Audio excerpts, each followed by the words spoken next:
तो जतेक जन शादीशुदा मन के हो ना वो अपन सारी से मैं करता तो ये खबर ला ध्यान से सुनू। ये खबर आप ही मन बर हरे काबर कि छत्तीसगढ़ के रायगढ़ जिला ला एक जन आदमी के बाई है ओकर सारी के बीच में कोनो बात ला लेके झगड़ा माते रहिस और यही झगड़ा ला शांत कराए बर पति है दोनों बहनी के बीच में कूद पड़िस। जेला देख के बाई है गुस्सा गे और बहनी के रिश्ता अपन घर वाले ऊपर उतार के बिक्कत पीटी सवय। अतना ही नहीं वो अपन सारी के पक्ष लेवत है कह के दांत से किटकिटा के ओकर प्राइवेट पार्ट ला काट दी से, मतलब कि धारदार दांत से ओकर प्राइवेट पार्ट ला काट दी से। ये पूरा मामला लेलुंगा थाना क्षेत्र के है जहां पुलिस पत्नी के खिलाफ मारपीट और जानलेवा हमला के मामला दर्ज करे है और आगे के जांच में जुट गए हवा है। तो यहाँ का झगड़ा संगवारी हो बेचारा दोनों बहनी ला समझाए बरगी से झगड़ा वन हुआ कह के, लेकिन ओकरे ही नुकसान हो गए। अब ये जिंदगी भर पछताही कि काश में वो दिन दोनों बहनी के बीच में नहीं आए रहते कह के। एक से कहते कि दो लोगन के लड़ाई में तीसर के हो जाते नुकसान, बाई और सारी के लड़ाई में डौका देते ज्ञान, जो दोनों के बीच में आग लगाते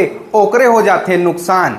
कहीं आप मन भी ऐसा पछमझन पड़ जाहू तेकरे से ये खबर के रखू ध्यान, ये खबर के रखू ध्यान। फिलहाल ये मामला में अपन के का राय तेला कमेंट में बताओ।